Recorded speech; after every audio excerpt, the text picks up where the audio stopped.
Hello everyone and welcome to StudyIQ English. I'm Joycey Joy and today we are going to discuss about Atmanirbar Bharat Abhiyan, that is Self-Reliant India Mission, which was a fiscal stimulus package announced by the Government of India in the wake of COVID-19. So we will be discussing about this in detail. First, let us come to 5 important features of the scheme. So what were the features of the scheme? But before understanding the features of the scheme, we need to briefly understand what is a fiscal stimulus package. Now, to understand a fiscal stimulus package, first we need to understand what is a fiscal policy. So fiscal policy of any country is the policy taken by the central government of that country. That is a fiscal policy. Now fiscal stimulus package means a package or a policy of the central government in order to increase the government expenditure. So the fiscal policy of a government to increase the government expenditure of that country or in that country, that is fiscal stimulus package. And normally a government undertakes a fiscal stimulus package or increase the government expenditure in a situation where there is a recession. Recession is a negative growth seen in an economy consecutively for 2 quarters. That is continuously for 2 quarters. If an economy has a negative growth, then this is called a recession. And during a recession, the aggregate demand generated in the country would be less, the employment rates would be less, then the GDP will be less. So these are all the features of the recession. So these are the features of a recession. Now, during recession, the demand is very less, which means the money supply is very less, and the economy will not revive from the recession unless the money supply bounces back or rebounds. So for that reason, what the government will do is, government will inject liquidity into the market in the form of government expenditure, and this is known as fiscal stimulus packages. So this government's expenditures will come in the form of fiscal stimulus packages.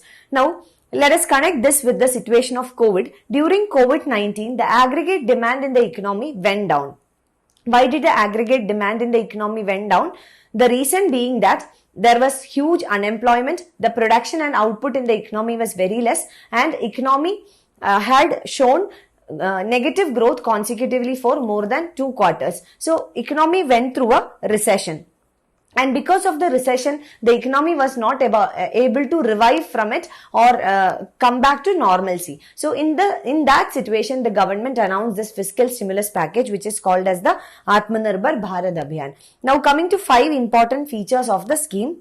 5 important features of Atmanirbar Bharat Abhiyan. First one is economy. Focus was given on economy, that is reviving the economic activities and bringing back the economy to normalcy. So here, this means reviving the GDP. The economic performance of a country is measured by its GDP. That is the first one. Second one is infrastructure creation. Why infrastructure creation was given an importance? Because infrastructure creation is a capital expenditure. It is a capital expenditure. Now, by investing in capital expenditure, there can be 2 impacts. One is on the long run, assets will be created for the economy and assets will generate return in the future. That is the first point. Second point is that apart from creating assets for the economy, it has the potential to create large scale employment. So capital expenditure can also generate large scale employment. So these were the 2 reasons why infrastructure was given importance. Third one, 21st century technology driven arrangements and system. So that was a third focus of the Atmanirbar Bharat Abhiyan, that is leveraging technology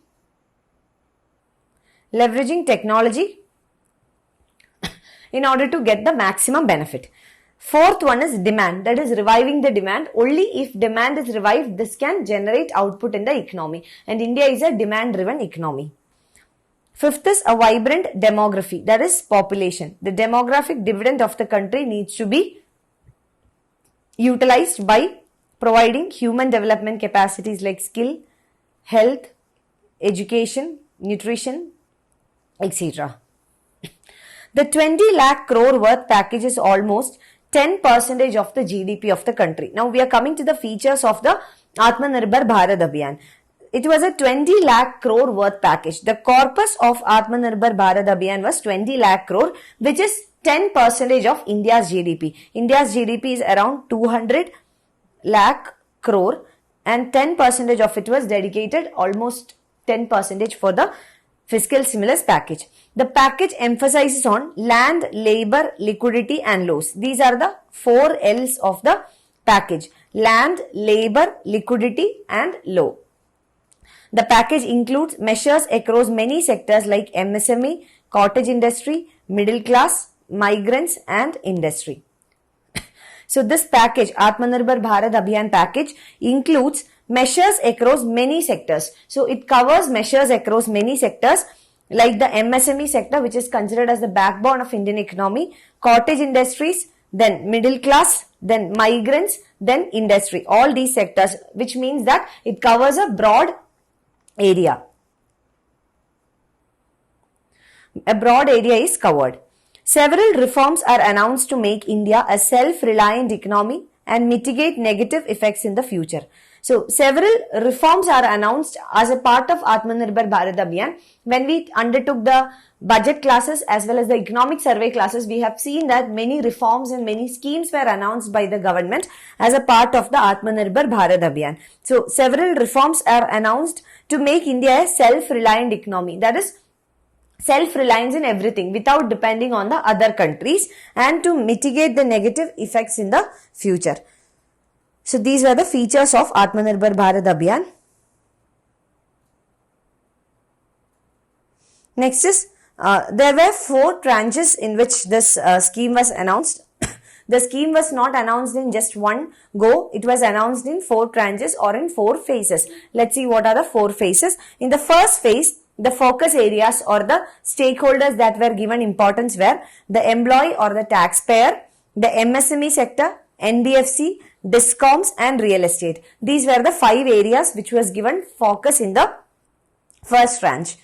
In the second tranche, free food grains were given, credit facilities were given, interest subvention. Subvention here refers to interest subvention, that is loans at lesser rates of interest. Interest subvention, affordable rental housing, then one nation, one ration card scheme. This was focused on migrants, then MG, NRGA. We'll come to each of them in detail.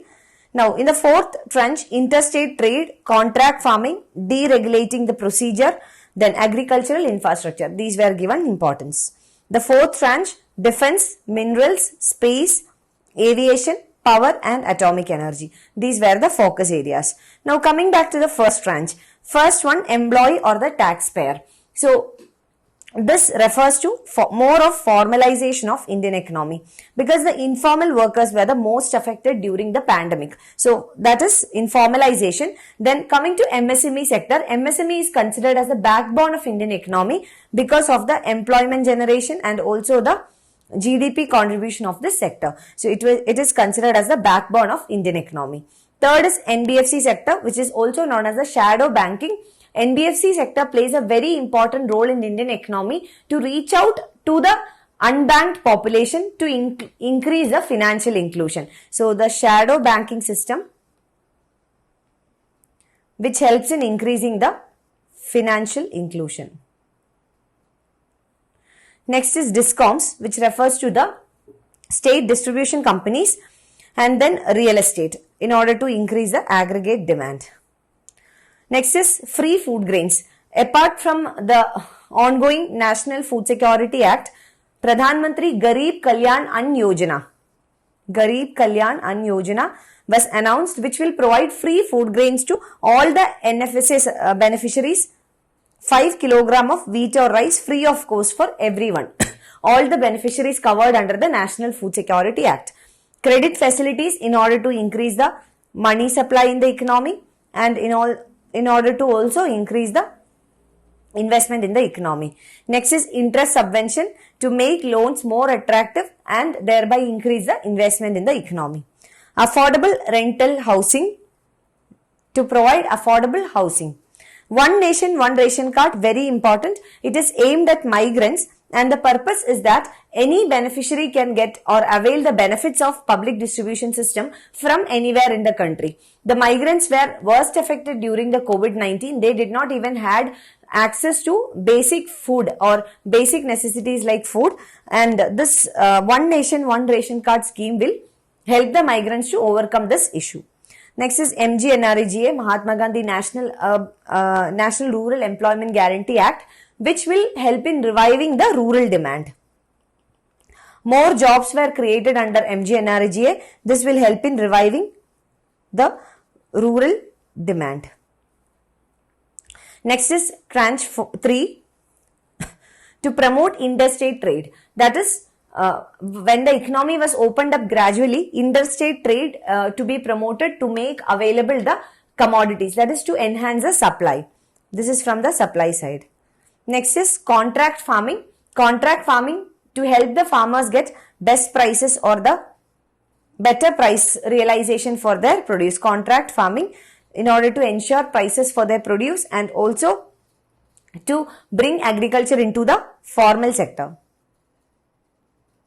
More than 90% of India's agriculture is in the informal sector. So, contract farming will help in formalization of agriculture. Next is deregulating the produce. That is deregulation, reducing the regulation. Next is agricultural infrastructure. Investment in agricultural infrastructure both from public sector as well as private sector. The last tranche, it focused on defense, then minerals, space, aviation, power and atomic energy, which will help the country in its pace of development. Next, we are coming to the challenges. Challenges with regard to Atmanirbar Bharat Abhiyan. First one is issues related to liquidity. Second is lack of demand, because during the COVID-19 economic activities were disrupted and there was large scale unemployment. So there is lack of demand generated.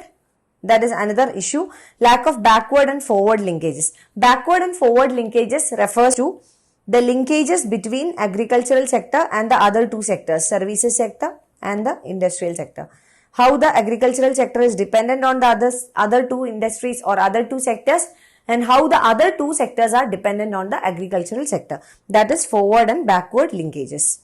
Next is bargaining of fiscal deficit. This is a very important challenge, because when the government is spending more on the economy, when the government expenditure increases, or when the government announces fiscal stimulus packages, this increases the borrowings of the government. And in this year's budget and also in the economic survey, it has been mentioned that because of Atmanirbhar Bharat Abhiyan, the borrowings of the government has gone up. So this will create a huge fiscal deficit for the government. Borrowings have gone up and this will increase the fiscal deficit of the government.